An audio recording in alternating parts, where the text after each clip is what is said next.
हरे कृष्ण कृष्ण कृष्ण हरे हरे, हरे राम राम राम हरे हरे।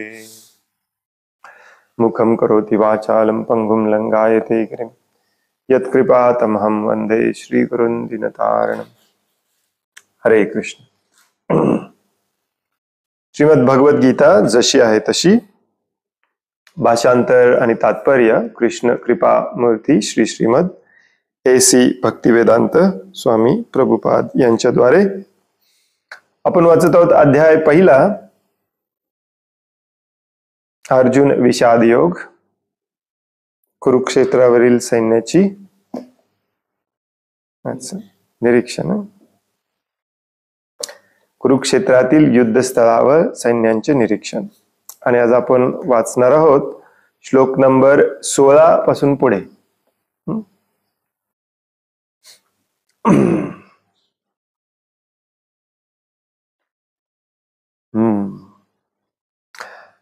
त्यातला आपण एकच श्लोक म्हणूया, बाकीचे मी फक्त म्हणून भाषांतर वाचतो। अनंत विजयम राजा कुंतीपुत्रो युधिष्ठिरः, कुंतीपुत्रो युधिष्ठिरः, नकुलः सहदेवश्च सुघोषं मणिपुष्पकौ, अनंत विजयम राजा कुंतीपुत्रो युधिष्ठिरः, नकुलः सहदेवश्च सुघोषा मणिपुष्पकौ, अनंत विजयम राजा कुंतीपुत्रो युधिष्ठिरः, नकुलः सहदेवश्च सुघोषा मणिपुष्पकौ, अनंत विजयम, अनंत विजय नामक शंख, राजा राजा कुंती पुत्र,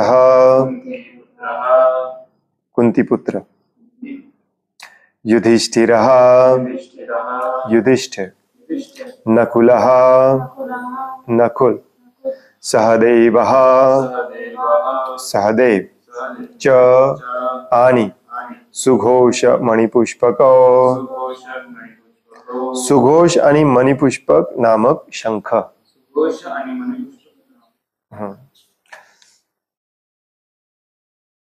भाषांतर आहे, कुंतीपुत्र राजा युधिष्ठिराने आपला अनंत विजय नावाचा शंख वाजविला। त्यानंतर नकुल आणि सहदेव यांनी सुघोष व मणिपुष्पक नामक शंख वाजवले। अर्जुन, भीम आणि आधीच सांगितलंय, पांडवांचे झाले।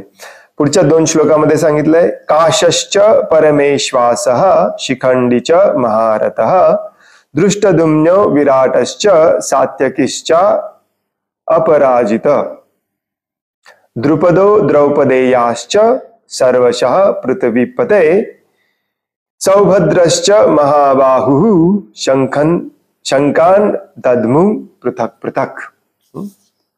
पृथक पृथकचा अर्थ असतो वेगवेगळे। पुढे हा शब्द येईल पुन्हा पुन्हा। भाषांतर आहे, हे राजन, महाधनुर्धर काशी नरेश, श्रेष्ठ योद्धा शिखंडी, दृष्टद्युम्न, विराट, अपराजित सात्यकी, द्रुपद द्रौपदीचे पुत्र, सुभद्रेचा महाभाऊ पुत्र व इतरांनी आपापले शंख वेगवेगळे वाजवले। तात्पर्य, संजयाने मोठ्या चातुर्याने धृतराष्ट्राला सांगितले की पांडुपुत्रांना फसविणे आणि आपल्या स्वतःच्या पुत्रांना राज्याच्या सिंहासनावर बसवण्याचा प्रयत्न करण्याचे धोरण चुकीचे आहे व ते मुळीच स्तुत्य नाही। पूर्व लक्षणांवरून तर संपूर्ण कुरुवंश हा महायुद्धामध्ये मारला जाईल हे स्पष्टपणे कळून आले आहे. पितामह भीष्मांपासून ते अभिमन्यू सारख्या नातवंडापर्यंत तसेच जगातील इतर सर्व राज्यांचे राजे जे कोणी त्या ठिकाणी उपस्थित होते त्या सर्वांचा विनाश निश्चित होता. राजा धृतराष्ट्रामुळेच ही आपत्ती कोसळली होती, कारण त्याने आपल्या मुलांनी स्वीकारलेल्या धोरणाला उत्तेजन दिले होते. प्रभुपाद थोडक्यात सांगतात की या सगळ्या शंखांना नावं दिलेले आहेत. या सगळ्या शंखांचा जो एकत्रित आवाज होता तो इतका मोठा होता, पुढच्या श्लोकात सांगितलं जाईल की एकंदरीत संजयला हे सांगायचं होतं धृतराष्ट्रला की तुमचा काही चान्स नाहीये. आणि ही सगळी नावं सांगण्यामागे देखील एक उद्देश असा आहे की नुसतेच दुर्योधनाच्या पक्षातले सगळे मारले जात नाहीत, तर पांडवांच्या पक्षातले देखील पांडव सोडले तर सगळे मारले जातात. हे पुढे एका श्लोकामध्ये भगवंत सांगणार आहेत पांडव अर्जुनाला देखील. तर याचं मागचं कारण काय आहे हे कुठे दिलेलं नाहीये, परंतु प्रभुपाद बऱ्याचदा समजावून सांगतात की भगवंतांचा हा प्लॅन होता की होलसेल एकाच वेळेला अधर्मियांचा सगळ्यांचा नष्ट करायचा. आता आपण हा प्रश्न विचारू शकतो की सुभद्रा पुत्र किंवा द्रौपदी पुत्र वगैरे का मारले गेले, तर त्याच्या मागे दुसरी लीला होती परीक्षित महाराजांची, जी श्रीमद भागवतम मध्ये अगदी डिटेलमध्ये सांगण्यात आलेली आहे. त्यात आपण डिटेलमध्ये जाणार नाही आहोत. पुढचा श्लोक वाचल्यानंतर तुमच्या लक्षात येईल की प्रभुपाद काय सांगायचा प्रयत्न करतात. पुढच्या श्लोकामध्ये संजय काय म्हणतो, सघोषो धार्त राष्ट्राणाम हृदयानी व्यधारयत. व्यधारयतचा अर्थ असतो विदीर्ण होणे, भीतियुक्त नैराश्य उत्पन्न करणे. नभश्च पृथ्वीं चैव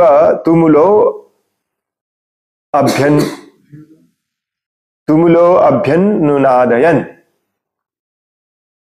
हा जो नाद होता सगळ्या शंखांचा एकत्रित, त्याच्याने धृतराष्ट्राला एक प्रकारची विशिष्ट धस्स झालं, ज्याला आपण म्हणतो ना हृदयामध्ये. भाषांतर आहे, हा विविध प्रकारचा शंख निनाद वाढतच गेला. या निनादाने आकाश व पृथ्वीतल दुमदुमून गेले. नुसतीच पृथ्वी नाही, आकाश देखील. आणि धृतराष्ट्र पुत्रांची हृदये विदीर्ण झाली. ओके, इथे धार्तराष्ट्र म्हटलेलं आहे. धृतराष्ट्रला पण सांगायचं होतं. आणि धार्तराष्ट्र म्हणजे धृतराष्ट्राचे पुत्र, त्यांच्या हृदयामध्ये देखील थोड्याफार प्रमाणामध्ये भीती उत्पन्न झाली. शॅटर्ड, तुकडे होणे, धस्स होणे. तात्पर्य, दुर्योधनाच्या पक्षातील भीष्म आणि इतरांनी जेव्हा शंखनाद केला, प्रभुपाद स्पेसिफिकली सांगतात की जेव्हा भीष्म द्रोणाचार्य यांचा शंखनाद संजय सांगितला, तेव्हा संजयने असं काही सांगितलं नाही की त्याच्यामुळे काय झालं, परंतु आता तो सांगतोय. तेव्हा पांडवांची हृदय मुळीच विदीर्ण झाली नाही. अशा प्रकारच्या घटनांचा उल्लेख आढळत नाही. परंतु या विशिष्ट श्लोकामध्ये पांडव पक्षाच्या बाजूने करण्यात आलेल्या शंखध्वनीमुळे धृतराष्ट्रपुत्रांची हृदय विदीर्ण झाली असे सांगण्यात आले आहे. याचे कारण म्हणजे पांडव आणि त्यांचा भगवान श्रीकृष्णांवरील दृढ विश्वास होय. जो भगवंतांचा आश्रय घेतो तो महाभयानक आपत्तीमध्येही भयभीत होत नाही. आता एखादा असं म्हणेल की प्रभुपाद पहिल्यापासूनच एकतर्फी सांगत आहेत सगळे.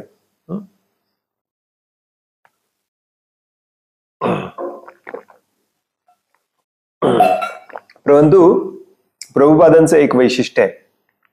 प्रभुपाद कदाचित तुमच्यापैकी काही जणांना नवीन असतील. प्रभुपादांची बरीच पुस्तकं मी वाचलेली आहेत. भगवद्गीता, श्रीमद भागवतम. कोणत्याही पुस्तकामध्ये ते जे तात्पर्य भावार्थ देतात त्याच्यामध्ये कधीच स्वतःचं मत मांडत नाही. तुम्हाला कुठेच असं आढळणार नाही की माझ्या मते असं आहे. भगवंत स्वतः म्हणतात काही श्लोकामध्ये माझं हे मत आहे, पण प्रभुपाद कधीच म्हणत नाही. इतके शुद्ध होते प्रभुपाद. त्यामुळे ही सगळी वाक्य आपण वाचतो तात्पर्यामध्ये, जरी त्यांचा संदर्भ दिलेला नसला तरी त्यांचा संदर्भ कुठे ना कुठे पुढे भगवद्गीतेमध्ये असतो किंवा श्रीमद भागवतमामध्ये असतो किंवा वेदांमध्ये, उपनिषदांमध्ये, पुराणांमध्ये असतो. बऱ्याच ठिकाणी प्रभुपादांच्या शिष्यांनी ते संदर्भ द्यायचा प्रयत्न केलेला आहे की कुठल्या उपनिषदात, कुठल्या भागवतमच्या कुठल्या श्लोकात दिलेला आहे, परंतु सगळ्याच ठिकाणी देणे काही शक्य नाही. जसं इथे म्हटलेलं आहे ना की पांडवांच्या बद्दल भिण्याचं, भयभीत होण्याचं काहीच कारण नव्हतं, कारण त्यांनी भगवंतांचा आश्रय घेतलेला होता. आणि जो भगवंतांचा आश्रय घेतो तो कधीही भयभीत होत नाही. आता हे एखाद्याला नवीन भगवद्गीता वाचणाऱ्याला वाटेल की हे स्वतःचं मत मांडलेलं आहे, परंतु ही आहे तशी वाक्य पुढे भगवद्गीतेत भगवंतांनी सांगितलेले आहे. जो कोणी माझा आश्रय घेतो त्याला घाबरण्याचं काही कारण नाही. जो कोणी माझ्यासाठी थोडंसं जरी काम करतो त्याला तो मोठ्या मोठ्या भयातून मुक्त होतो. अगदी दुसऱ्या का तिसऱ्याच अध्यायामध्ये सांगितलेलं आहे. आणि शेवटच्या अध्यायामध्ये स्पष्टपणे भगवंत सांगतात की सगळं काही बंद करा, सगळं काही विसरून जावा, माझा आश्रय घ्या, तुम्हाला घाबरायचं काही कारण नाही. त्यामुळे श्रील प्रभुपाद जी जी वाक्य सांगतात ती त्याचा कुठे ना कुठेतरी संदर्भ असतोच. जेव्हा तुम्ही डिटेलमध्ये प्रभुपादांचा अभ्यास कराल तेव्हा तुम्हाला हे आपोआप लक्षात येईल. पुढे संजय म्हणतो, अथ व्यवस्थितान दृष्ट्वा धार्तराष्ट्रान कपिध्वजः प्रवृत्ते शस्त्र संपाते धनुरुद्यम पांडवः ऋषिकेशम तदा वाक्यम इदम माह महीपते. कपिध्वज हा महत्वाचा शब्द आहे या श्लोकामध्ये. कपिध्वज म्हणजे ज्याच्या ध्वजावरती हनुमानांचं चिन्ह होतं असा, त्याला म्हणतात जातं कपिध्वज. अथ व्यवस्थितान दृष्ट्वा धार्तराष्ट्रान कपिध्वज. हनुमानाचे चिन्ह असलेल्या ध्वजाच्या रथावर आरूढ असलेला पांडुपुत्र अर्जुन त्यावेळी धनुष्य हाती घेऊन बाण सोडण्यास सज्ज झाला. हे राजन, व्यूह रचनेतील धृतराष्ट्र पुत्रांकडे पाहून अर्जुन भगवान श्रीकृष्णांना पुढील प्रमाणे म्हणाला. आता इथून ऍक्च्युली पार्श्वभूमी सगळी तयार झाली आणि इथून ऍक्च्युली भगवद्गीता सुरुवात होते. याचा अर्थ असा नाही की पूर्वीचे श्लोक कमी महत्वाचे होते. भगवद्गीतेतला शब्द आणि शब्द हा दिव्य आहे, महत्वाचा आहे. इथे भगवद्गीता आपल्याशी कशी संबंधित आहे याची सुरुवात होते. अर्जुन आपले प्रॉब्लेम्स सांगायला लागतो, जे आपले पण प्रॉब्लेम्स आहेत, आणि दुसऱ्या अध्यायापासून संपूर्ण भगवद्गीता त्या प्रॉब्लेमवरती सोल्युशन म्हणून भगवंतांचं विवेचन आहे. हा जो श्लोक आहे, अर्जुन अशा प्रकारे बोलायला लागला, याच्यावरती देखील प्रभुपादांनी थोडासा तात्पर्य दिलेला आहे. प्रभुपाद म्हणतात, युद्धाला आरंभ होण्यास थोडाच कालावधी होता. वरील कथनावरून समजून येते की युद्धभूमीवर प्रत्यक्ष भगवान श्रीकृष्णांद्वारे मार्गदर्शित पांडव सेनेची अनपेक्षित व्यूहरचना पाहून धृतराष्ट्रपुत्र किंचित निराश झाले होते. अर्जुनाच्या ध्वजावरील हनुमानाचे चिन्ह हे विजयाचे आणखीन एक लक्षण आहे. कारण राम रावण युद्धामध्ये हनुमानाने प्रभू श्री रामचंद्रांना सहाय्य केले होते. आता प्रभू रामचंद्र आणि हनुमानजी दोघेही अर्जुनाला सहाय्य करण्यासाठी त्याच्या रथावर आरूढ होते. भगवान श्रीकृष्ण म्हणजे स्वतः श्रीराम आहेत, आणि ज्या ठिकाणी भगवान श्रीराम आहेत त्या ठिकाणी त्यांचा नित्यसेवक हनुमान, त्यांचे नित्यसेवक हनुमानजी आणि त्यांची नित्य सहचारिणी भाग्यलक्ष्मी श्रीमती सीतादेवी डेफिनेटली उपस्थित असतात. म्हणून कोणत्याही शत्रूकडून अर्जुनाला भयभीत होण्याचे कारणच नव्हते. आणि सर्वात मुख्य गोष्ट म्हणजे इंद्रियांचे स्वामी स्वतः भगवान श्रीकृष्ण त्याला मार्गदर्शन करण्यासाठी उपस्थित होते. या श्लोकामध्ये ऋषिकेश हा शब्द पुन्हा एकदा वापरण्यात आलेला आहे. ऋषिकेशचा अर्थ आपण काल डिटेलमध्ये समजावून घेतला. ऋषिक म्हणजे इंद्रिय, एश म्हणजे स्वामी किंवा ईश्वर. इंद्रियांचा स्वामी, इंद्रियांचा ईश्वर, इंद्रियांना जो नियंत्रित ठेवतो, आपल्या देखील. याप्रमाणे अर्जुनाला युद्ध करण्यासाठी हितकारक मार्गदर्शन प्राप्त होते आणि भगवंतांनी निर्माण केलेल्या अशा आशादायक परिस्थितीमुळे युद्धामध्ये निश्चितपणे विजयी होण्याची खात्री होती. No doubt. ऍक्च्युली काल आपण इथपर्यंत वाचायला पाहिजे होतं, म्हणजे इथून आज सुरुवात झाली असती. अर्जुन उवाच. पुढच्या श्लोकामध्ये संजय सांगतो, अर्जुन उवाच म्हणजे अर्जुन म्हणाला. आता अर्जुनाला मात्र अरेतुरेची भाषा वापरलेली आहे. ते कदाचित ठीक वाटतं, कारण अर्जुन हा भगवंतांचा मित्र आहे, सखा आहे, आणि एक सखा आणि शिष्य या नात्याने सगळं तो ऐकणार आहे. माहिती नाही, कदाचित अर्जुनाला पण आहोजावं म्हटलं पाहिजे, कारण अर्जुन महान भक्त आहे. परंतु हे अरेतुरेची भाषा अप्रोप्रिएट वाटते, परंतु बाकी कोणासाठी वाटत नाही. ती मात्र बदलली पाहिजे. पुढच्या 2 श्लोक एकत्र दिलेत. संजय म्हणतो, अर्जुन उवाच सेनयोर उभयोर मध्ये रथ स्थापय मे अच्युत यावदेतान निरीक्षेहम योद्धु कामान व्यवस्थितान कैर्मया सह योद्धव्यम अस्मिन रण समुद्यमे. यात काही महत्वाचे शब्द आहेत, श्रील प्रभुपाद समजावून सांगतील आपल्याला. सगळ्यात महत्वाचा शब्द आहे तो म्हणजे अच्युत. भगवंतांना यात इथे उद्देश, अर्जुन म्हणतो अच्युत.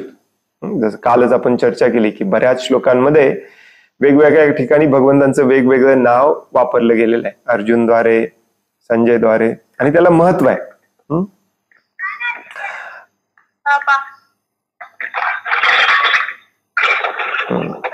सोनाली माताजी, तुमचा फोन म्यूट नाहीये.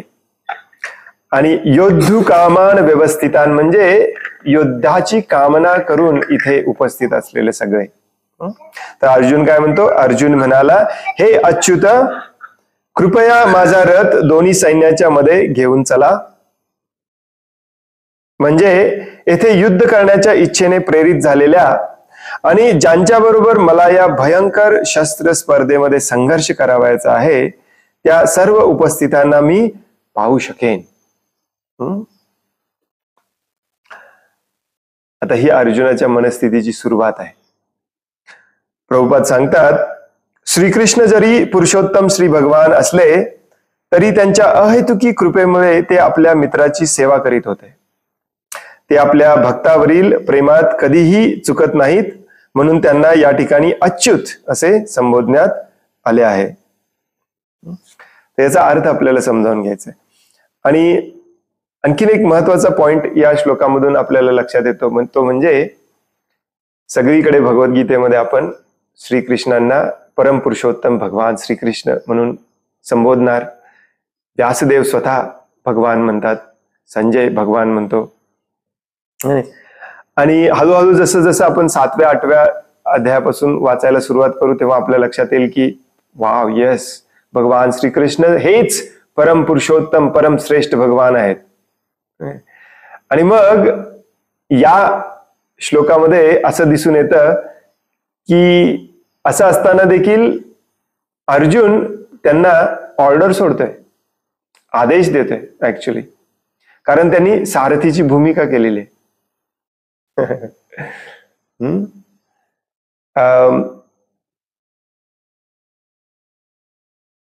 येस, अर्जुनने देखील भगवान श्रीकृष्णांना पुढच्या अध्यायात, 2ऱ्या अध्यायामध्ये पूर्णपणे शरण जाऊन गुरु म्हणून मान्य करतो. तो शिष्यस्तेहम शादिमाम त्वाम प्रपन्नम.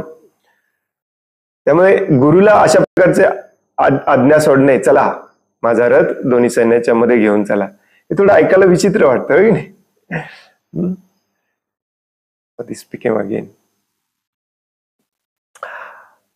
तर त्याचा थोडासा अर्थ श्रील प्रभुपाद आपल्याला इथे समजावून सांगतात. जे भक्ती मार्गावरती नवीन आहेत त्यांच्यासाठी थोडंसं हे समजायला कठीण जाईल, परंतु जेवढं इथे स्पष्टीकरण दिलेलं आहे तेवढं लक्षात घ्या.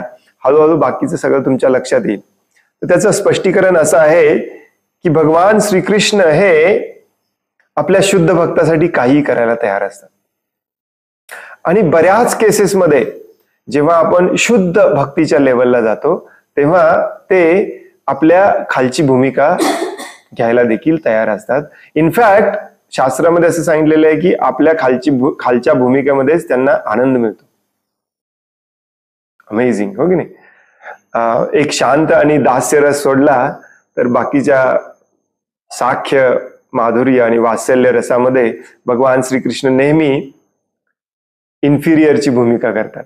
म्हणजे तुम्ही त्यांना आदेश देऊ शकता, तुम्ही त्यांना शिक्षा करू शकता, तुम्ही त्यांना रागवू शकता, हे ऐकायला खूप विचित्र वाटतं, परंतु भगवंतांना यातच आनंद मिळतो. आणि हे समजण्यासाठी आपल्याला भक्ती मार्गावरती पुढे जाऊन भक्ती म्हणजे काय, भक्तिमय सेवा म्हणजे काय, आणि भक्तिमय सेवा म्हणजेच शुद्ध प्रेम आहे हे समजावून घ्यावं लागेल. शुद्ध प्रेमाच्या स्टेजला भगवंतांचे जे शुद्ध भक्त असतात त्यांना भगवंत आहेत हे माहितीच नसतं. आणि हे ऍक्च्युली भगवंतांचीच शक्ती असते आवरणात्मक, जी आपल्याला सध्या माया म्हणून आपल्याला डोळ्यावरती पडदा टाकते, त्याच्यामुळे आपल्याला वाटतं मी भगवान आहे. परंतु हीच माया शक्ती शुद्ध अवस्थेमध्ये भक्तांवरती ही आवरणात्मक पडदा टाकते, ज्याच्यामुळे भक्तांना वाटतच नाहीत की समोरचे भगवान आहेत, परंतु स्वतः पण भगवान वाटत नाही. पूर्ण एकाग्रतेने ते भगवंतांच्या सेवेमध्ये मग्न असतात. जर तुम्ही श्रीकृष्ण हे पुस्तक वाचला किंवा श्रीमद भागवतमचा 10वा स्कंद वाचला तर तुमच्या लक्षात येईल की गोकुळ मधले सगळे रहिवासींना माहितीच नव्हतं की भगवंत आहे. इतकं अपार प्रेम होतं त्यांच्या मनामध्ये. तीळ मात्र ही शंका नव्हती की मला यांची सेवा करायची, बस. मग ते भगवान श्रीकृष्णांपेक्षा वयाने कमी असोत, मोठे असोत, कुठल्याही परिस्थितीमध्ये असोत, गोपी सगळे. यशोदामय्यांना कधी वाटायचंच नाही. जेव्हा यशोदामय्यांना सांगितलं गेलं की वत्सर नेम पूतना मेली, भगवंतांनी तिला मारलं, तर कोणाचाच विश्वास बसला नाही. यशोदामय्याचा काही कोणाचाच विश्वास बसला नाही. यशोदामय्या म्हणायला लागली कुठल्या तरी दैवी शक्तीने त्यांना मारले. आणि मग नंतर यशोदामय्या नेहमी भगवंतांना काळा टीका लावायची, त्यांची दृष्ट काढायची. तर त्यांना कोणालाच ही कल्पनाच नव्हती की हे भगवान आहे. आणि त्या अवस्थेमधलं जे प्रेम असतं ते एकदम शुद्ध प्रेम असतं, सुपर टॉपमोस्ट प्रेम असतं. आणि त्या अवस्थेमध्ये भगवान श्रीकृष्ण हे आपल्याकडून ऑर्डर घेतात, भक्ताकडून. आपल्याकडून म्हणजे भक्ताकडून. आपली लायकी कधी होणार माहिती नाही त्या लेवलला. भक्ताकडून रागवून घेतात, शिक्षा करून घेतात. जसं आपण पाहतो यशोदा मैया नंद महाराज यांच्याकडून शिक्षा करून घेतात. नंद महाराजांच्या स्वप्नामध्ये एकदा मायादेवी स्वतः आलेली, दुर्गादेवी. त्यांना म्हणाली की रोज काय उठसूट तुम्ही कानाला मारतात, तुम्हाला माहिती आहे का कोण आहेत ते? मारता, दंड देता, रागवता. ते परमपुरुषोत्तम भगवान आहेत, अखिल विश्वाचे स्वामी आहेत. मग स्वप्नातच नंद महाराजांनी सांगून टाकलं, मला नाही काही फरक पडत, माझ्यासाठी पुत्र आहे आणि त्याला चांगलं वळण लावणे माझं कर्तव्य आहे, मी रागवणार, तुम्हाला काय करायचं करा. तर ही भावना असते मॅक्झिमम शुद्ध भक्तांची. आणि म्हणून भगवान श्रीकृष्णाने इथे काहीही वाटत नाही की मी या अखिल विश्वाचा स्वामी आहे आणि हा एक क्षुल्लक माणूस मला ऑर्डर सोडतोय, माझा रथ घेऊन चला. प्रेमापोटीच त्यांनी ही भूमिका स्वीकारली, ऑलरेडी स्वीकारली. अगदी कोणताही हेतू न ठेवता पूर्ण प्रेमाने ती स्वीकारलेली आहे. आणि हेच भक्तीचं रहस्य आहे. ज्या दिवशी आपल्याला हे कळेल की भगवंतांच्या मनामध्ये मग किती प्रेम असेल.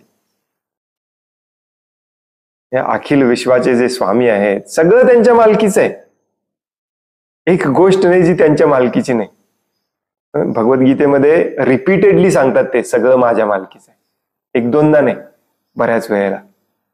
अहम सर्वस्य प्रभो मत्त सर्व प्रवर्त ईशावास्यम. वेदांमध्ये देखील, उपनिषदांमध्ये देखील सांगतात ईशावास्यम इदम सर्वम. अशा व्यक्तीला कोणाच्याही कशाची काही गरज नाही. ऍक्च्युली भगवद्गीतेमध्ये, शास्त्रामध्ये बऱ्याच ठिकाणी हे पण सांगितलेलं आहे की भगवंतांना आनंदासाठी तुमची काही गरज नाही. ते आत्माराम आहेत, आत्मानंदी आहेत. इनफॅक्ट भगवंताला त्यांच्या बाहेरच्या कुठल्याही गोष्टीची गरज नाही आनंदासाठी. तरीही ते आपल्या आनंदासाठी ही प्रेमाची देवाणघेवाण करतात. आपल्या आनंदासाठी ते आपल्याकडून ऑर्डर घेतात.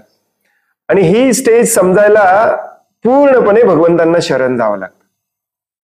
आता सध्या आपण इतक्या खालच्या पातळीला जाऊन पोहोचलेलो आहोत की आपल्याला ती शरण जाणे म्हणजे काय रोज वाचलं ऐकलं तरी लक्षात येत नाही. बऱ्याच जणांना आपलीच चिंता असते. शरण जाताना पण मे बी असं झालं तर, हजारो शंका असतात आपल्या. आणि म्हणून आपल्यासारख्या दुष्ट खालच्या पातळीतल्या लोकांसाठी भगवद्गीता आहे. जो व्यक्ती शरण गेलेला नाही अशा प्रकारे भगवंतांना पूर्णपणे, त्याने दुसरं काही वाचत बसायचं नाही. बऱ्याच लोकांना खूप इंटरेस्ट असतो श्रीमद भागवतम मध्ये, चैतन्य चरितामृतामध्ये. पूर्णपणे शरण गेल्याशिवाय ते बाकीचे ग्रंथ तुम्हाला तीळ मात्रही कळणार नाही. आणि भगवद्गीता का वाचायची आपण? कारण भगवद्गीतेमध्ये 7व्या अध्यायापासून तुम्हाला भगवंतांची पहिल्यांदा भीती दाखवली आहे. प्रेम तर नाहीये, आदर नाहीये, पहिल्यांदा भीती सगळं सांगितलंय की हेच सर्वश्रेष्ठ आहेत, यांच्याच सगळ्या मालकीचं आहे, तुमचं काहीही ते कधीही ठरवू शकतात. आणि मग त्या भीतीचं हळूहळू आदरामध्ये समजावून सांगितलेलं आहे. आणि मग ते आदराचं रूपांतर प्रेमामध्ये कसं करायचं हे समजावून सांगितलेलं आहे. हे अशा प्रकारचं जे वर्णन आहे ना भगवंतांना शरण जाण्यासाठी, भीती, मग आदर, मग प्रेम, हे दुसऱ्या शास्त्रात कुठे नाही आहे. आणि त्याची आपल्यासारख्या बदमाश लोकांना गरज आहे, रास्कल लोकांना, श्रील प्रभुपाद जसं म्हणतात. कारण आपल्याला मान्यच करायचं नाही भगवान कोण आहे, की नाही. तर इथे म्हणूनच त्यांना अच्युत म्हटलेलं आहे. श्रील प्रभुपाद समजावून सांगतात. अच्युतचा अर्थ काय? जो कधीही ज्याचं पतन होत नाही त्याला म्हणायचं अच्युत. आणि आपण सगळे कोण आहेत? च्युत. पुढे एक श्लोक पण आहे तसा. इथे या श्लोकामध्ये भगवंतांना अच्युत का म्हटलेलं आहे? कारण भगवंत वचन देतात भगवद्गीतेमध्येच की तुम्ही माझे भक्त व्हा, तुमची सगळी काळजी मी करतो. आणि मग त्यासाठी तुमचं सेवक व्हायचं लागलं तरी मी होणार. भगवंत आपल्या शब्दाला कधीही मागे फिरत नाही. तसे झाले तर मग त्यांच्या मनामध्ये दोष आला, त्यांच्या मनामध्ये दोष आला म्हणजे त्यांचं पतन झालं, जसं आपलं पतन होतं. आपल्या मनामध्ये इतके सारे दोष आहेत की नाही, स्वार्थ, लोभ, द्वेष, याच्यामुळेच आपलं पतन होतं. या स्वार्थापोटी, लोभापोटी, द्वेषापोटी आपण भगवंतांना विसरतो आणि या भौतिक जगाची भोगवांछा करत असतो.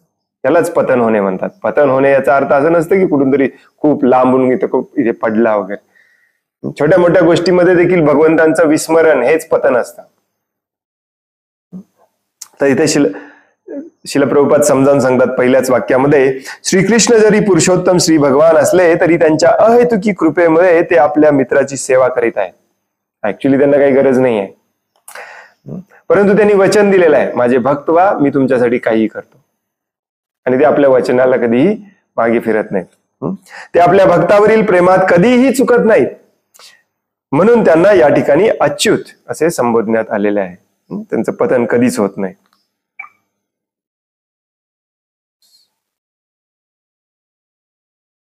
सारथी या नात्याने त्यांना अर्जुनाच्या आदेशांचे पालन करावे लागत असे आणि हे करण्यात त्यांनी कधीच संकोच केला नाही. आपण ही भूमिका करतोय म्हणजे ती भूमिका देखील परफेक्टली करायची. आपण भगवंत जे काही करतात, जे काही निर्माण करतात ते सगळं परफेक्ट करतात, कारण ते स्वतः परफेक्ट आहे. यासाठीच त्यांना अच्युत म्हणून संबोधण्यात आले आहे. जरी त्यांनी आपल्या भक्ताचे सारथ्य स्वीकारले होते तरी त्यांच्या परमस्थानाला कोणीच आव्हान देऊ शकत नाही. सर्वच परिस्थितीत ते सर्व इंद्रियांचे स्वामी, पुरुषोत्तम, पूर्ण पुरुषोत्तम श्री भगवान ऋषिकेश आहेत. आणखीन एक वॉर्निंग देतात श्रील प्रभुपाद. थोड्या काळासाठी त्यांनी आपल्या प्रिय भक्तासाठी ते सारथी झाले म्हणून ते अर्जुनपेक्षा कमी शक्तिमान होत नाहीत. कुठल्याही परिस्थितीमध्ये असो ते तेवढेच शक्तिमान असतात. 6 महिन्याचं बाळ असो, है नाही, 8 वर्षाचा किशोर असो, किशोर नाही काय म्हणतात 8 वर्षाच्याला, किशोरच म्हणतात का, त्याच्या आधीची अवस्था कुठलीच आहे, पाऊंड, किंवा 13 वर्षाचा बालक असो ज्याने कंसाला मारलं. प्रत्येक परिस्थितीमध्ये बाहेरून आपल्याला असं वाटेल की अरे याला तर दोरीने बांधून ठेवलंय यशोदा मैयाने, हा काय जगाचा उद्धार करणार नाही. कसल्याही भूमिकेत भगवंत असोच त्यांचं शरीर हे दिव्यच असतं, कधीच भौतिक नसतं. त्यांच्या शक्ती सगळ्या त्यांच्यासोबत सदैव असतात. हे सांगण्याचं काय कारण आहे प्रभुपादांना? कारण आपल्यापैकी बऱ्याच जणांना तसं वाटतं कारण आपण भगवान आहोत. जे मायावादी, निर्विशेषवादी, निराकारवादी असतात ना, त्यांना भगवान व्हायचं असतं, म्हणून त्यांना भगवानांचं स्वरूप मान्य नसतं. म्हणून जे स्वरूप शास्त्रात सांगितलेत, सारथीचा स्वरूप, गोपालचा स्वरूप, त्यांना ते म्हणतात ते भौतिक स्वरूप आहे. आपण पण त्याच स्वरूपात कधीकधी येऊ शकतो. बऱ्याच जणांना वाटतं आपण पण तो अवतार घेऊ शकतो. हा सगळा मूर्खपणा आहे. भगवंत कोणत्याही स्वरूपात असोत, कितीही खालची भूमिका करत असोत, ते तेवढेच शक्तिमान असतात प्रत्येक क्षणाला. भगवंत आणि त्यांचा सेवक यांच्यामधील संबंध अत्यंत मधुर आणि दिव्य असतो. जसं मी मगाशी सांगितलं, तो प्रेमाचा संबंध असतो, तो आदराच्याही पलीकडचा असतो, भीतीच्या तर डेफिनेटली पलीकडचा असतो. आज बरेच लोक फक्त भगवंतांना घाबरतात, घाबरून पण ऍक्च्युली त्यांना शरण जात नाही, फक्तच घाबरतात. माझं काहीतरी वाईट करतील म्हणून मी मंदिराला जातो. त्याच्याही पलीकडचा हा संबंध असतो, पूर्णपणे आदरयुक्त प्रेमाचा, स्नेह ज्याला म्हटलेला आहे, स्नेह संयुक्त, स्नेहाचा, प्रेमाचा. आणि जिथे प्रेम आहे, जिथे स्नेह आहे, तिथे फक्त गोडवा असतो, तिथे कटुता अजिबात नसते. म्हणून भागवतम पूर्ण रसाळ आहे आणि चैतन्य चरितामृता तर पूर्णपणे गोड गोड गोड गोडवा आहे. म्हणून पूर्णपणे शरण गेल्याशिवाय आपल्याला ते ग्रंथ कळतच नाही. लक्षात. आणि म्हणून भगवद्गीतेमध्ये पहिल्यांदा तुम्हाला भीती दाखवलेली आहे, मग आदर निर्माण केलेला आहे, मग प्रेम समजावून सांगितलेलं आहे. कारण आपण दुर्दैवाने त्या बदमाश पोझिशनला आलेलो आहे. सेवक हा भगवंतांची सेवा करण्यात सदैव तत्पर असतो आणि भगवंतही सतत आपल्या भक्ताची सेवा करण्याची संधीच पाहत असतात. नसेल तर प्रेम कसं होणार, हो की नाही? भगवंत स्वतः आदेश देण्यापेक्षा ते त्यांच्या शुद्ध भक्तांना स्वतःपेक्षा ज्येष्ठतेचे स्थान देऊन त्यांच्या आदेश स्वीकारण्यात अधिक आनंद मिळवतात. भगवंत हे स्वामी असल्याने प्रत्येक जण त्यांच्या आज्ञेखाली असतो आणि त्यांना आज्ञा देणारा त्यांच्यापेक्षा श्रेष्ठ असा कोणीच नाही. परंतु जेव्हा ते पाहतात की त्यांचा शुद्ध भक्त त्यांना आज्ञा देत आहे, तेव्हा जरी ते सर्व परिस्थितीत अच्युत असले तरी त्यांना दिव्यानंद प्राप्त होतो.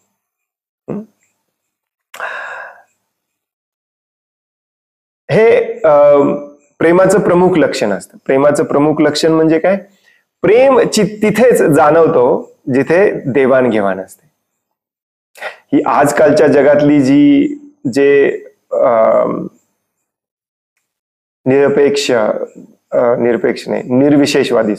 निर्विशेषवादी इम्पर्सनल प्रेम सांगितलं जातं आपल्याला शाळा कॉलेजमध्ये, की लोकांच्या भानगडीत जास्त पडू नका, मग तुमचं प्रेम टिकून राहील.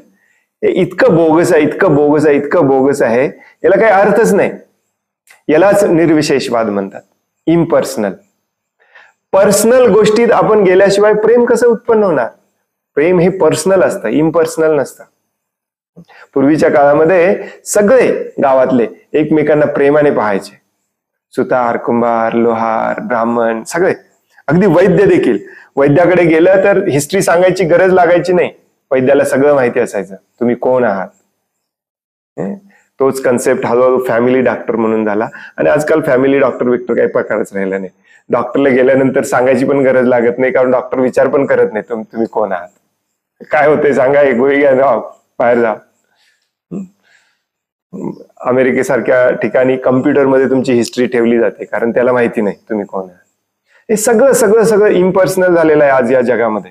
मित्रांमध्ये देखील असं सांगितलं जातं की जास्त एकमेकाच्या भानगडीत पडू नका, नाहीतर तुमचं प्रेम नष्ट होईल. याचाच अर्थ प्रेम नाहीच आहे. जोपर्यंत आपण जास्त एकमेकांच्या भानगडीत घुसत नाही तोपर्यंत प्रेम नसतंच ऍक्च्युली तिथे. प्रेम म्हणजेच देवाणघेवाण, दिलं पाहिजे, घेतलं पाहिजे. रूप गोस्वामी आपले महान आचार्य आपल्या उपदेशामृतामध्ये 6 मेन देवाणघेवाण सांगतात, त्याच्याशिवाय प्रेम होत नाही. कोणाला माहितीये? ददाती, प्रतिगृहणाती, गुह्यम आख्याति पृच्छति, भुंक्ते भोजायते चैव, षड्विधा प्रीती लक्षणम. हीच प्रेमाची लक्षणं असतात. ददाती, प्रतिगृहणाती म्हणजे काहीतरी दिलं पाहिजे, काहीतरी घेतलं पाहिजे. आणि याच्यामध्ये जेव्हा स्वार्थ येतो तिथे प्रेम राहत नाही. जेव्हा स्वार्थ दाखवला जात नाही तोपर्यंत आपल्याला वाटतं प्रेम आहे, परंतु ते प्रेम नसतं, कारण देवाणघेवाणच होत नसते. काहीतरी दिलं पाहिजे, काहीतरी घेतलं पाहिजे. गुह्यम आख्याति पृच्छती म्हणजे मनातलं सगळं सांगितलं पाहिजे, असं वागलं पाहिजे समोरचा आपल्या प्रेम करणारा मनातलं आपल्याला सगळं सांगेल. आणि भुंगते भोजायतेचे म्हणजे मेन प्रसाद दिला पाहिजे, प्रसाद ग्रहण केला पाहिजे, याच्याने प्रेम वाढत असतं. ही प्रेमाची लक्षण आहेत. त्यामुळे भगवंतांचं प्रेम असं शुष्क कोरडं नाहीये. तुम्ही काहीतरी मागायला गेला मंदिरामध्ये आणि त्याच्यासाठी पैसे दिले किंवा एवढा व्रत वैकल्य केला, हे नवस फेडला किंवा नवस मागितला, हे केलं ते केलं म्हणून तुम्हाला भगवंतांनी हे दिलं. भगवंतांना तुमचं प्रेम पाहायचंय, तुमचं मन शुद्ध स्वच्छ निर्मळ झालेलं पाहायचंय, मग तुमच्यासाठी भगवंत काही पण करायला तयार असतात, तुमची आज्ञा घ्यायला पण तयार असतात. हे थोडस समजायला कठीण आहे, कारण प्रेमाची व्याख्याच आपल्याला आजपर्यंत कोणी सांगितले नाही.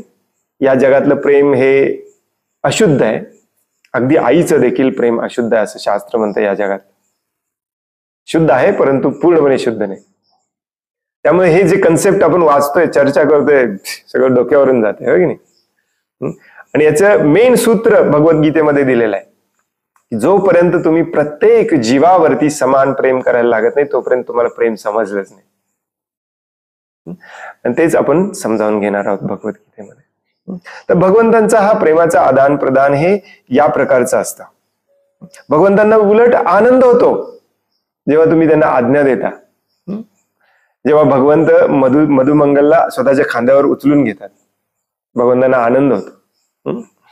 तर त्या स्टेजला आपल्याला पोहोचायचं आहे, त्याला शुद्ध भक्ती म्हटलं जातं. आणि म्हणूनच याचा अर्थ असा नाही की त्या स्टेजला ते आहेत म्हणजे ते कमी आहे, ते सदैव अच्युत असतात. अच्युत या शब्दाबद्दल थोडस अजून 1-2 मिनिटं मी बोलतो आणि त्यानंतर उरलेलं वाचूया आणि मग आपण थांबूया. अच्युत हा शब्द अगदी व्यवस्थितपणे लक्षात घ्या. भगवंतांचं हे एक नाव आहे अच्युत. भगवंतांच्या प्रत्येक नावाला अर्थ आहे, हो की नाही. अच्युतचा अर्थ असतो ज्याच्यावरती कधीच भौतिक शक्तीचा कधीच प्रभाव होत नाही, म्हणजेच त्यांचं कधीच पतन होत नाही. भगवत धामामध्ये देखील असे काही जीव आहेत जे सदैव अच्युत असतात. पुढे एका श्लोकात सांगितलंय. भौतिक जगामध्ये मात्र जो कोणी येतो तो च्युत असतो, म्हणजे त्याचं पतन झालंय, त्याचं पतन परत व्हायची शक्यता असते. आपण हे पतन पतित बऱ्याचदा शब्द वापरतो, परंतु आपल्याला देखील याचा अर्थ माहिती नाही. बऱ्याचदा आपल्याला वाटतं की एखादा जो व्यभिचार करतो, जो नशा करतो, जो मांसाहार करतो तो पतित आहे. वेल, तो तर पतित आहेच, स्ट्रेट फॉरवर्ड डोळ्याला दिसतं आपल्या, परंतु पतितची एकदम बेसिक व्याख्या असते या भौतिक जगामधील कोणत्याही गोष्टीबद्दल आसक्ती असणे. पतितचा अर्थ श्रील प्रभुपाद इंग्लिशमध्ये खूप छान सांगतात. ऍक्च्युली इंग्लिश समजणाऱ्यांना खूप इझिली समजतं. इंग्लिशमध्ये श्रील प्रभुपाद पतित पितित शब्द वापरतच नाहीत, अगदी सगळ्या सोप्या शब्दात सांगतात, जो खाली पडतो हू फॉल्स डाऊन, जो पडला. पडला म्हणजे कुठे पडला? या भौतिक जगामध्ये पडला. जो उभा राहायचा प्रयत्न करतो, भौतिक जगातून बाहेर जायचा प्रयत्न करतोय, परंतु तरी भौतिक जगातल्या आसक्तीमुळे परत भौतिक जगात पडतो. म्हणजेच काय? जो भौतिक जगामध्ये अडकलेला आहे, ज्याच्या मनामध्ये अजूनही काम कर्मफळ याच्यामध्ये जो गुंतलेला आहे तो इथून बाहेर पडू शकत नाही. आणि म्हणून तो इथे जन्म मृत्यूच्या चक्रामध्ये दुःख भोगतोय. याला म्हणतात पतित, पतन होणे. आणि हे पुढे पुढे आपण जसं भगवद्गीतेमध्ये वाचू तसं आपल्याला लक्षात येईल की याच्या मागे मेन फोर्स असतो तो म्हणजे माया. आपण बऱ्याचदा ऐकलेलं आहे. आणि मायेचे खरे सरदार असतात 3, ते म्हणजे सत्व, रज आणि तमोगुण. त्या त्रिगुणमयी माया म्हटलं जातं. 3 गुणांनी आपल्याला बांधलं जातं, कर्कच्च बांधलं जातं. आणि भगवंत अच्युत असतात, म्हणजेच भगवंतांवर माया शक्ती कधीही प्रभाव करू शकत नाही. मध्ये कुठेही असोत, भगवत धामात असोत, इथे असोत, काही फरक पडत नाही. भगवंतांवरती सत्वगुण, रजोगुण, तमोगुणाचा कधीही प्रभाव पडत नाही. आपल्यावरती मात्र तो 100% कायम प्रभाव असतो.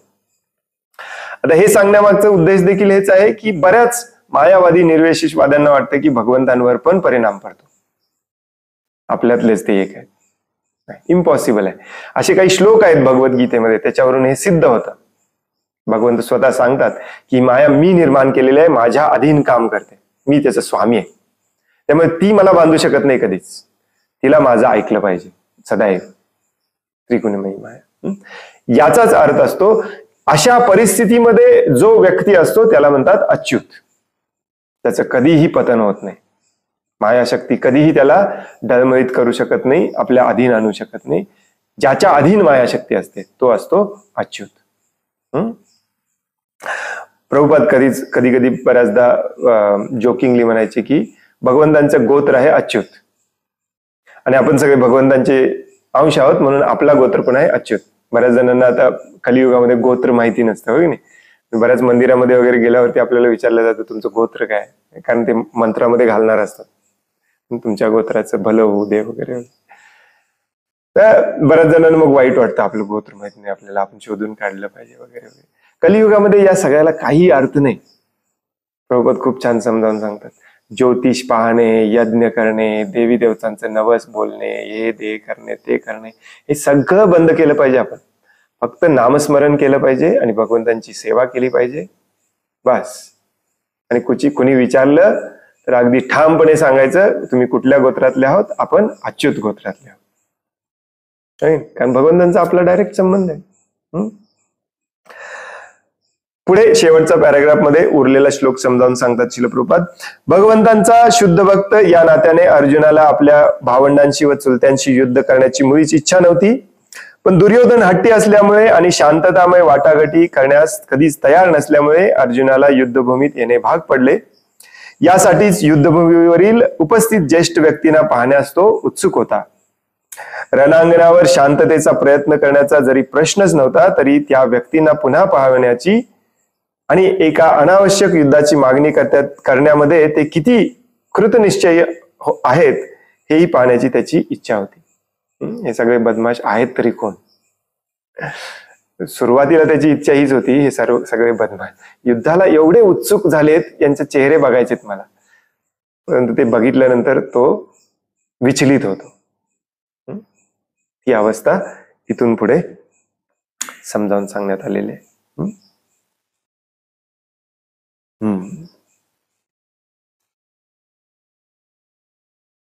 हरे कृष्ण. इथेच आपण थांबूया.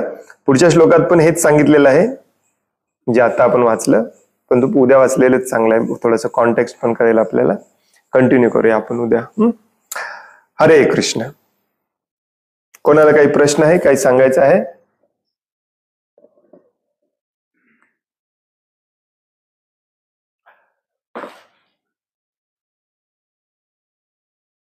या मगाशी केलं नाहीस तू?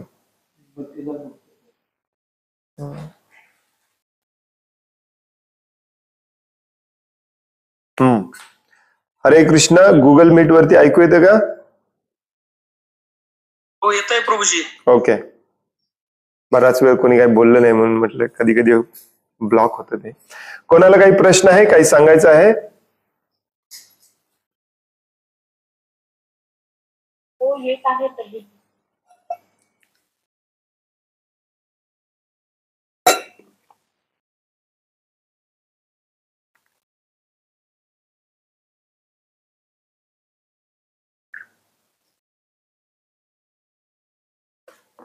नमस्कार गुरुजी.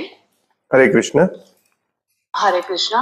सो ये आपने बोला भगवान की सेवा, मतलब एग्जैक्टली क्या?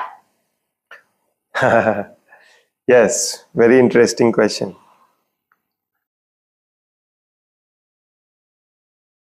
कधी कधी आपण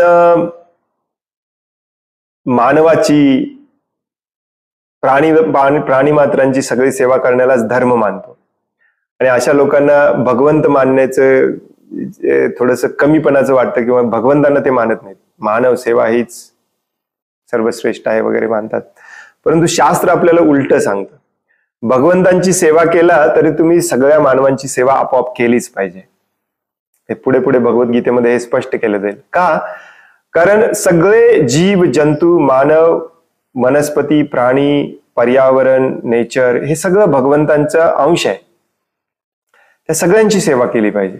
परंतु ती कुठल्या भावनेने केली पाहिजे? भगवंतांची सेवा करण्याच्या भावनेने केली पाहिजे. हा झाला भौतिक विचार. याच्याही पुढचा विचार असा असतो की भगवंतांचं एक मिशन असतं. जसं आपण मोदी भक्त म्हणतो की नाही, मी मोदी भक्त आहे.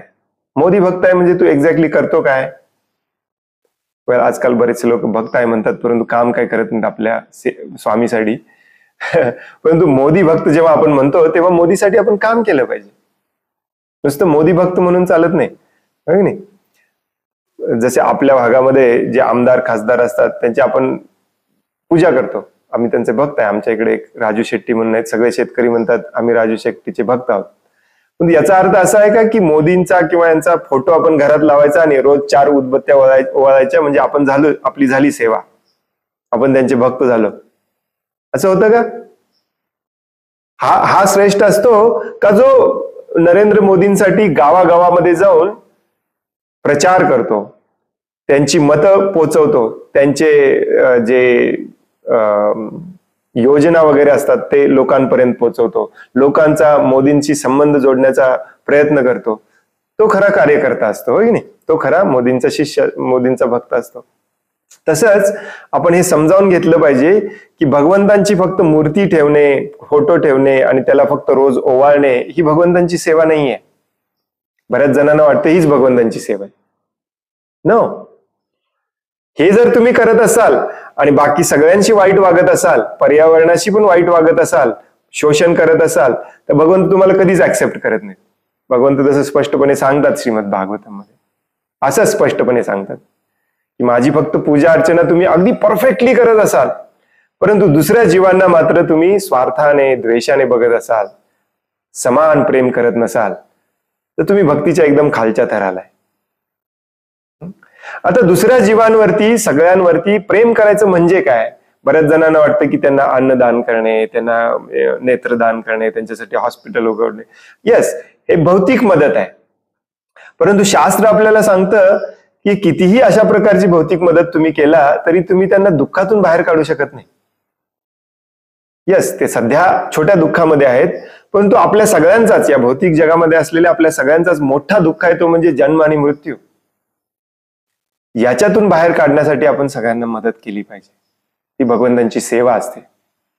कारण भगवंतांचे हे सगळे अंश भगवंत पिता समान आहेत आणि हे सगळे भगवंतांचे अंश आहेत आणि भगवंतांची इच्छा आहे, भगवंतांचं मिशन आहे की सगळ्यांनी शुद्ध होऊन परत भगवत धामात यावं, माझ्याबरोबर प्रेमाने राहावं, प्रेमाचं आदान प्रदान करावं.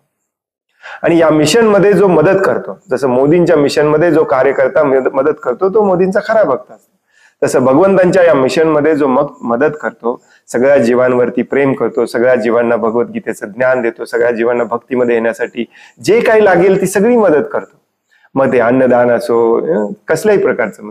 बऱ्याच गरीब लोकांना तुम्ही भगवद्गीता सांगायला गेला, भगवंतांकडे जायचंय चला, ते म्हणजे इथे खायचे प्यायचे वांदे आहेत, मग त्यांना थोडंसं प्रसाद पण द्यायला पाहिजे. तर कोणत्याही पद्धतीने का होईना भगवंतांचा हा मेसेज जीवाजीवांपर्यंत पोहोचवणे, त्यांचं हृदय स्वच्छ केलं, शुद्ध झालं, आपलं हृदय स्वच्छ करणे, शुद्ध करणे, एकमेकांवरती प्रेम करणे, ही भगवंतांची सेवा आहे, खऱ्या अर्थाने सेवा आहे. तेव्हाच भगवंत खऱ्या अर्थाने आपल्यावरती खुश होतात, आपल्याला भेटतात, आपल्याशी पुन्हा संबंध जोडतात. जो द्वेषी आहे, जो मत्सरी आहे, जो लोभी आहे, जो कामी आहे, जो क्रोधी आहे, त्याला भगवत धामात स्थानच नाही, म्हणून तर त्याला इथे पाठवलंय. आणि जोपर्यंत या सगळ्या अनर्थातून, दोषातून आपण मुक्त होत नाही तोपर्यंत भगवंत देखील आपली डायरेक्टली सेवा आपल्याला देत नाही. आणि एकदा आपण अशा प्रकारे मुक्त झालो, भगवत धामात गेलो, तर मात्र आपल्याला डायरेक्ट सेवा मिळते.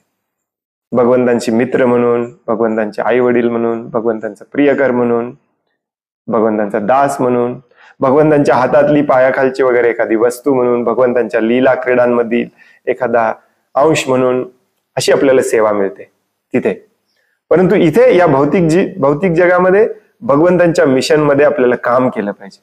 जसं अर्जुन भगवंतांसाठी आता काम करणार आहे आणि तो काम करायला तयार नव्हता, म्हणून त्याला भगवद्गीता सांगितली. जसे आपण पण काम करायला तयार नाही आहोत. आता इथून पुढे उद्यापासून आपण जे वाचणार आहे ते अर्जुन वेगवेगळी कारणं देणार आहे की मला ही सेवा का करायची नाही. जसं आपण पण हजारो कारणं देतो की दुसऱ्यांवर प्रेम न करायची. आणि संपूर्ण भगवद्गीता मग त्याला समजावून सांगितले जाते की हे तुझ्या स्वार्थासाठी नाहीये, हे माझी सेवा म्हणून तुला हे युद्ध करायचंय. माझं मिशन आहे अधर्म बंद करायचं, धर्माची वाढ करायची, त्याच्यामध्ये तुला मदत करायची, एक क्षत्रिय म्हणून तुला माझी ही सेवा करायची. तर अशी बरीच सेवा असतात, हजारो प्रकारच्या सेवा असतात. आता हे वर स्पष्टीकरण झालं. अगदी डिटेलमध्ये आपल्याला काय एक्झॅक्टली रोज काय केलं पाहिजे हे पण बऱ्याचदा आपल्याला समजत नाही. मग याच्यासाठी आपल्याला भगवंत सांगतात गुरु शिष्य परंपरेमध्ये जोडलं पाहिजे स्वतःला आणि गुरुच्या आदेशाप्रमाणे काम केलं पाहिजे, सेवा केली पाहिजे, कार्य केलं पाहिजे. जोपर्यंत आपल्याला डायरेक्टली कळत नाही तोपर्यंत आपण अशा शुद्ध भक्तांकडून आदेश घेऊन काम केलं पाहिजे. हे पुढे 4थ्या अध्यायामध्ये भगवंत हे देखील सांगणार आहे. तर याच्यावरून तुम्हाला थोडीफार आयडिया आली आता सेवा म्हणजे काय. जसजसं भगवद्गीता डिटेलमध्ये वाचत जाऊ तसं आपण याच्यावरती पुन्हा पुन्हा चर्चा करणार आहोत. हरे कृष्ण. हरे कृष्ण प्रभूजी, दंडवत प्रणाम. धन्यवाद. प्रणाम. कुठलं भावनामृत पाऊल चे जे व्हिडिओज मी ऐकते प्रभूजी, कारण मी त्या क्लासला नव्हते, तर तुम्ही एका ठिकाणी असं म्हणालात प्रभूजी की कर्मातली आसक्ती म्हणजे आपण जे उदरनिर्वाह करता सुद्धा जॉब करतो, काम करतो, हळूहळू ती आसक्ती कमी करत आलं पाहिजे आणि जितकी तुमची भक्ती वाढेल तितकं तुम्हाला ते सोडलं पाहिजे आणि जास्तीत जास्त भगवत सेवेमध्ये आपण हे झालं पाहिजे. तर मग नेमकं मग ते कसं करायचं, उदरनिर्वाह जर करणं गरजेचं असेल त्याच्यासाठी? त्याच्यासाठी भगवान श्रीकृष्ण स्वतः समाजाची व्यवस्था करतात. ते 4थ्या अध्यायामध्ये सांगतात, त्यालाच वर्णाश्रम म्हटलं जातं. चातुर्वर्ण्यम मया सृष्टम, माझी व्यवस्था ही. गुणकर्म विभाग, अशा गुण आणि कर्मानुसार वेगवेगळ्या लोकांना वेगवेगळं काम देणे म्हणजेच वर्णाश्रम असतात. त्याला जन्माशी काही संबंध नाही. ब्राह्मणाच्या घरात जन्मला म्हणून तो ब्राह्मण होत नाही. तर हे जे 4 वर्ण आहेत आणि 4 आश्रम आहेत हे सायंटिफिकली निर्माण केलेले आहेत भगवंतांनी. आणि त्या सिस्टीम मध्ये आपण आलो तर आपल्याला हे प्रश्न पडत नाहीत की उदरनिर्वाहासाठी करायचं काय. कारण ती सिस्टीम अशी बनवलेली आहे की तिथे तुमचा उदरनिर्वाह पण होईल आणि भगवंतांची सेवा पण होईल. आता सध्या आपण त्या सिस्टीम मध्ये नसल्यामुळे आपल्याला हे कन्फ्युजिंग वाटतं. कारण ब्राह्मण, क्षत्रिय, वैश्य, शूद्र हे 4च वर्ण आहेत आणि 4च काम आहेत. आता सध्या आपण आपल्या स्वार्थासाठी, आपल्या काम इच्छा पूर्ण करण्यासाठी हजारो प्रकारचे शोषणावर आधारित जॉब्स, उद्योगधंदे निर्माण केले, ज्यांचा शास्त्रामध्ये उल्लेख केला जातो पाप कर्म, उग्र कर्म म्हणून. जे काही इंडस्ट्री आहे, इव्हन सॉफ्टवेअर इंजिनिअरिंग देखील, सगळं, इव्हन डॉक्टर देखील, इव्हन शेतकरी देखील आजकालचा, जो स्वतःच्या सुखासाठी दुसऱ्यांचं शोषण करून जगत असतो, तो वर्णाश्रमामध्ये पण नसतो, जरी वर्णाश्रमाप्रमाणे काम करताना वाटत असला तरी. त्यामुळे प्रभुपाद आपले महान आचार्य आहेत ऍक्च्युली. त्यांनी आपल्याला शास्त्र इतकं छान समजावून सांगितलंय. भगवद्गीतेमध्ये थोडं थोडं सांगतात ते आपल्याला, कारण अजूनही आपण ते समजण्याच्या लेवलला आलेलं नाही. 18व्या अध्यायामध्ये भगवान श्रीकृष्ण स्वतः सांगतात हे वर्णाश्रम काय असतं आणि किती परफेक्ट असतं आणि किती परफेक्टली त्याचं पालन केलं पाहिजे, स्वतः भगवान सांगणार आहेत. परंतु श्रीमद भागवतम मध्ये प्रभुपाद खूप सिरियसली सांगतात की आपल्याला वर्णाश्रमामध्ये आलंच पाहिजे. हे जे आपण आज जे उद्योगधंदे, जॉब्स वगैरे करतोय हे पूर्णपणे बंद केले पाहिजे. म्हणूनच बघा, काही वर्षांपूर्वी जर आपला समाज आपण पाहिला तर तुम्हाला आढळेल की तो पूर्णपणे शेतीवर आधारित समाज होता, ज्याला इंग्लिशमध्ये ॲग्रेरियन कल्चर किंवा ॲग्रिकल्चर म्हणतात. कल्चर, संस्कृतीच आपली सगळी शेतीवर अवलंबून होती. आज आपल्यापैकी 90% लोकांचा शेतीशी काही संबंधच नाही, सगळे पाप कर्मामध्ये लागलेले. आणि जेव्हा शेतीवर आधारित समाज असतो तेव्हा मग तो कोणीही असो, शेती करणारा असो, शेतीवर अवलंबून असो, लोहार, चांभार, जे काही स्किल्स असतील तुमचे, ते सगळे शुद्ध अवस्थेमध्ये उदरनिर्वाह करत असतात. आणि त्यांना त्या अशा समाजाला मार्गदर्शन करायचे काम शुद्ध ब्राह्मण करत असतात. आणि त्या ब्राह्मणाच्या मार्गदर्शनाखाली हे सगळे 4ही वर्णातले लोक भगवंतांची सेवा करण्यामध्ये आपली उपजीविका वापरत असतात. आणि खूप सायंटिफिक आहे. आणि ही सिस्टीम पुन्हा आपण तयार केली पाहिजे, या सिस्टीम मध्ये पुन्हा आपण आलं पाहिजे. आपल्यासाठी ते कदाचित कठीण असेल, आपल्या मुलांसाठी जरी ही व्यवस्था आपण केली पाहिजे. त्याच्याशिवाय भक्ती आपण नाही करू शकत.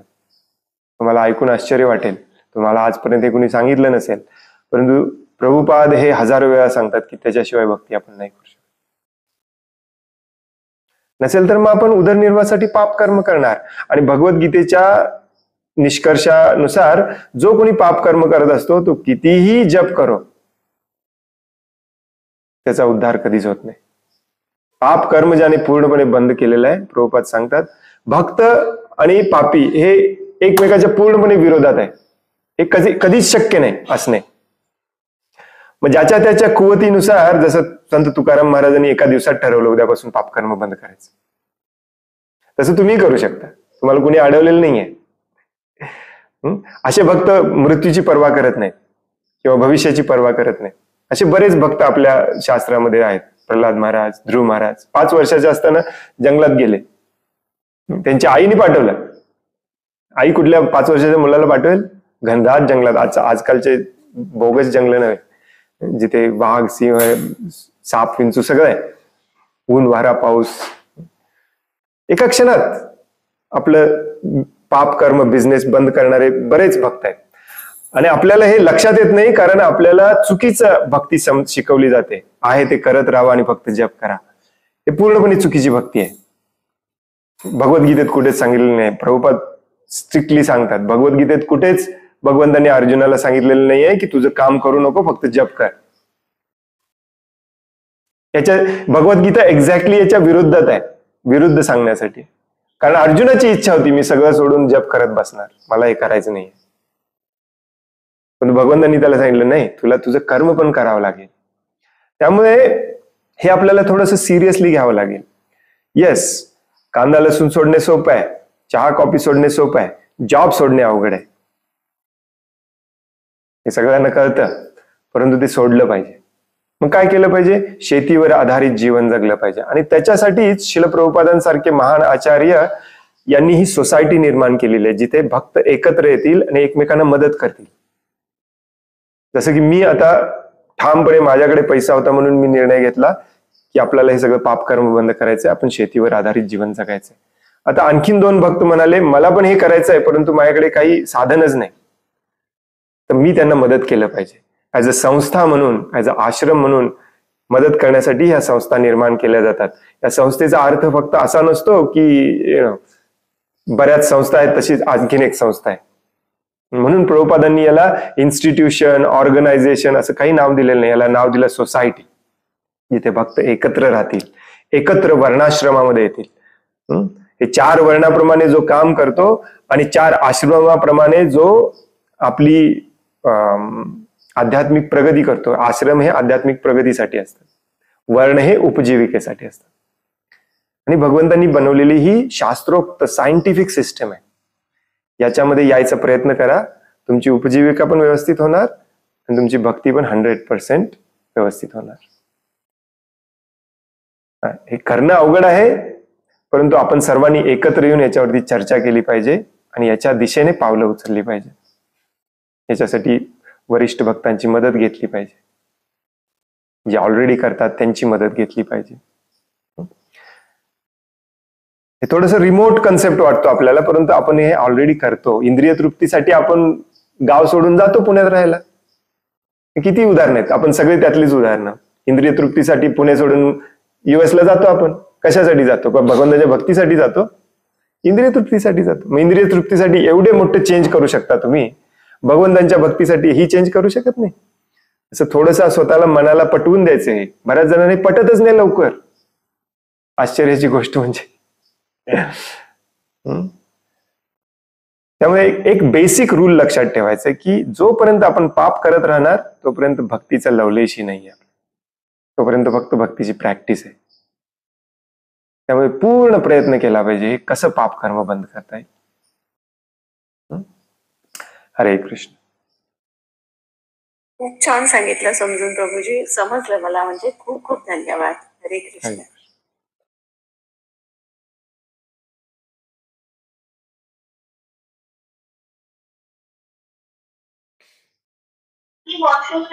हरे कृष्ण.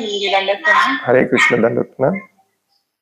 प्रभूजी, मला अजून एक प्रश्न होता की म्हणजे जसं आपण म्हणतोय की सगळ्या जीवांप्रती आपण दयाभाव दाखवला पाहिजे, पण अशा बऱ्याच गोष्टी घडतात ना आपल्या दैनंदिन जीवनात, जसं उदाहरणार्थ डास चावणे म्हणा, की डासाला मारलं, किंवा कॉक्रोचेस आहेत तर त्यांना मारलं, तर मग अजून आपण त्या पातळीला पोहोचलोच नाही, म्हणजे आपण हे पापकर्म करत राहणार का? ते पाप नसतं ऍक्च्युली. पाप किंवा पुण्य ही मनामधली भावना असते. बऱ्याच लोकांचं इथे पण कन्फ्युजन होतं. मग अर्जुन पाप करतोय म्हटलं पाहिजे, 18 मिलियन लोकांना मारतोय. भक्त होणे याचा अर्थ असा नसतो की सगळं काही सहन करणे. ही एक आपल्या हिंदू धर्मातली सगळ्यात चुकीची धारणा आहे. डास जर आपल्याला चावत असेल तर त्याला मारणे हे आपलं कर्तव्य असतं, त्याच्याने पाप लागत नसतं. जसं दुर्योधन इथे अत्याचारी आहे म्हणून त्याला मारणे हे पुण्याचं कर्म आहे ऍक्च्युली, तसं बघायला गेलं तर. म्हणूनच भगवंत त्याला सांगतात हे पुण्यकर्म आहे. मग पाप असतं काय? पाप ही मनाची स्थिती असते की आपल्या मनामध्ये स्वतःच्या इंद्रिय तृप्तीसाठी आपण कोणाचं शोषण करतोय का, हे चेक करायचं आपण. जसं बऱ्याच जणांना वाटतं, मी बऱ्याच जणांना आता थोडंसं शॉकिंग सांगणार आहे मी तुम्हाला, इलेक्ट्रिसिटी वापरणे हे पाप आहे, गॅस वापरणे पाप आहे. हे पटेल तुम्हाला? कसं काय? म्हणजे आता दैनंदिन हे वापरतोय म्हणताना असं वाटतच नाही की आपण पाप. येस, आपण वाटत नाही, परंतु हे कुठून येतं याचा आपण विचार करत नाही. आपल्यासाठी किती लोकांना मारलंय, किती काय पाप केली आहेत, धरती मातेचे वरती किती अत्याचार केलाय, याचा काही विचार करत नाही आपण. कळलं लक्षात? जेव्हा जेव्हा दुसऱ्याला फसवून दुसऱ्याचं शोषण करून माझी इंद्रिय तृप्ती होत असते, मग ती कसलीही असू दे, ते पाप असतं. दुसरा वाईट वागताना त्याला दंड देणे हे पाप नसतं. तिथे आपण सहिष्णुता वगैरे हे कन्सेप्ट आणायचे नसतं. दासाचा धर्म आहे चावणे आणि आपला धर्म आहे आपलं रक्षण करणे. सगळ्या जीवांप्रती समान प्रेम करायचं म्हणून पुढे वाघ दिसला म्हणून त्याला दंडवत प्रणाम करायचा नसतो, त्याच्यापासून दूर राहायचं पण आपल्याला सद्बुद्धी दिलेली आहे भगवंतांनी. परंतु पाप कधी होतं? जेव्हा आपण दुसऱ्याचं शोषण करतो. बरेच लोक म्हणतात मी कुठे पाप करतो प्रभूजी, मी तर सॉफ्टवेअर इंजिनियर आहे. परंतु तुमची इंडस्ट्री चालवायला किती महाभयानक पाप केली जातात, किती झाडं तोडली जातात, किती नद्या प्रदूषित केली जातात, हे सगळे आपण पापाचे भागीदार बनतो याच्यामध्ये. म्हणून शुद्ध सात्विक जगणे हे खूप गरजेचं असतं पापमुक्त होण्यासाठी. आणि पाप आणि पुण्य यातला फरक जाणून घेणे हे देखील खूप महत्वाचं असतं. मग अशा बऱ्याच संप्रदाय निर्माण झाल्या ज्याच्यामध्ये फक्त सहन करणे शिकवलं जातं. हे चुकीचं आहे. कोणी वाईट वागत असेल त्याला दंड देणे हे देखील पुण्यच कर्म असतं ऍक्च्युली. इव्हन इनफॅक्ट ते क्षत्रियाचं कर्तव्य असतं, ज्याला दंडनीती म्हणतात. जो अधर्माच्या विरुद्ध आहे त्याला दंड देणे, किती प्रमाणात देणे, किती प्रमाणात करणे हे राजाचं कर्तव्य असतं. त्यामुळे हे कन्सेप्ट क्लिअर करून घ्या तुमचे. थँक्यू प्रभूजी. मला अजून एक हे वाटतं की प्रभूजी आपण म्हणतो की आपल्यावर समजा जर आपण कोणी अन्याय करत असेल तर आपण ते सहन नाही करायला पाहिजे, पण बरेच वेळा म्हणजे मी हे पण ऐकलंय की जसं प्रभुपादांनी म्हणजे कुठला मला वाटतं चैतन्य चरितामृत मधला एक अद्यविलाचा मला वाटतं 22.100 एक श्लोक आहे ना, अनुकल्पस्य संकल्प प्रतिकूलस्य वर्जन. तर म्हणजे ज्या गोष्टी आपल्या साधनेसाठी अनुकूल आहेत आपण त्याचा स्वीकार करावा, आणि ज्याचं आपल्याला समजा आपल्या साधनेमध्ये अडथळा होतोय तर त्याचा आपण म्हणजे काय म्हणतात त्याला दूर लोटलं पाहिजे. तर मग त्या गोष्टीचा जर आपल्याला त्रास होतो असेल तर एखादी व्यक्ती किंवा काही गोष्टी असतील की ज्यामुळे त्याच्यावर अन्याय होतोय, पण म्हणून मग त्या सहन करायच्या की त्या सोडून द्यायचं? मुळात आपलं जीवन जे आहे ते पूर्णपणे भगवंतांच्या सेवेसाठी समर्पित असलं पाहिजे. आणि मग त्या समर्पणामध्ये त्या भगवंतांच्या सेवेमध्ये कुणी अडथळा आणत असेल तर त्याला सोडायचं नसतं. माझ्या इंद्रिय तृप्तीमध्ये कुणी अडवं येत असेल, माझ्या इंद्रिय तृप्तीसाठी माझ्यावर कुणी अत्याचार करत असेल तर ते सहन करायचं असतं. जसं की क्रोध हा खूप वाईट आहे म्हणून सांगितलं जातं बऱ्याचदा, हो की नाही? क्रोध हा कामाचा छोटा भाऊ आहे. कामा इतकाच डेंजरस असतो क्रोध. परंतु क्रोध आपण नष्ट करू शकतो, नाहीसं करू शकतो का? नाही. इथे अर्जुनाला क्रोधित होण्यासाठी भगवंत सांगतायत, पण ते कसं, स्वतःच्या इंद्रिय तृप्तीसाठी क्रोधित कधीच व्हायचं नाही. परंतु मी भगवंतांची जी सेवा करत आहे त्याच्या जर मध्ये कोणी येत असेल तर मला क्रोधित व्हायचा अधिकार आहे. प्रभुपाद उदाहरण देतात, जसं हनुमानजी क्रोधित झाले आणि लंका जाळून टाकली. का? प्रभू रामचंद्रांच्या सेवेसाठी, स्वतःच्या खुशीसाठी नाही. आता सध्या आपण काय आपली अवस्था काय आहे, स्वतःच्या इंद्रिय तृप्तीमध्ये जर कुणी आडवं येत असेल तर आपल्याला ते वाटतं की हा माझ्या विरुद्ध आहे. आलं का लक्षात? फॉर एक्झाम्पल, माझ्याबद्दल कुणी वाईट बोलत असेल तर माझ्या प्रतिष्ठेसाठी वाईट आहे, मग आपण त्याचा द्वेष करायला लागतो. हे सगळं सहन करायला शिकायचं आपण, कारण हे तुम्ही बदलू शकत नाही. तुमची प्रतिष्ठा कितीही वाईट होऊ दे, तुमच्या इंद्रिय तृप्तीला कुणीही आडवं येऊ दे, काही फरक पडत नाही मला. भगवंतांची सेवा करताना कुणी आडवं येतंय का ते मला मान्य नाही. आलं का लक्षात? मग त्यासाठी आपलं जीवन पूर्णपणे भगवंतांना समर्पित असलं पाहिजे, पहिली गोष्ट. नसेल तर आपण कन्फ्यूज होणार नेहमी, हे माझ्यासाठी आहे का भगवंतांसाठी आहे. कारण आपण फुल्ली समर्पित नाही आहे, फुल शरणागतीच्या स्टेजला नाहीये. म्हणून सांगितलं जातं त्रिनादपि सहिष्णुन तरोरपि. हे कोण सांगतंय? चैतन्य महाप्रभू सांगतात, होय नाही? आणि तेच चैतन्य महाप्रभू ज्यांनी म्हणजे पण करून आलेत की मी या युगामध्ये कुठलंही शस्त्र घेणार नाही, ते सुदर्शन चक्र बाहेर काढतात नित्यानंद प्रभूंना लागल्यावर. इतके क्रोधित होतात, जे स्वतः सांगतात सगळं सहन करायला पाहिजे. का? कारण तिथे भगवंतांवरती अत्याचार झालेला आहे, माझ्या स्वतःवरती नाही. मला स्वतः त्यांनी जगाईमध्ये जर भगवंतांना डायरेक्ट दगड मारला असता चैतन्य महाप्रभूंना, त्यांनी सहन केलं असतं. नित्यानंद प्रभूंना मारलेलं त्यांनी सहन केलं नाही. याच्यावरून आपण लक्षात घ्यायचं की माझ्या स्वतःच्या इंद्रिय तृप्तीच्या मध्ये कुणी येत असेल ना तर ते सगळं सहन केलं पाहिजे आपण, भाऊ असो, नातेवाईक असो. परंतु भगवंतांच्या सेवेमध्ये कुणी मध्ये येत असेल, आडवं येत असेल तर ते आपण कधीच सहन केलं नसलं पाहिजे. हरे कृष्ण. थँक्यू प्रभूजी, बऱ्याच गोष्टी यावर क्लिअर झाल्या. Thank you so much. हरे कृष्ण. धन्यवाद.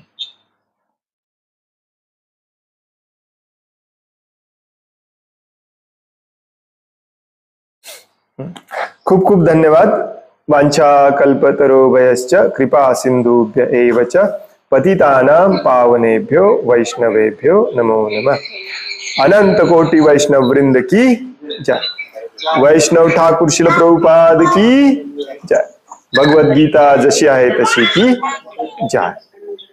हरे कृष्ण.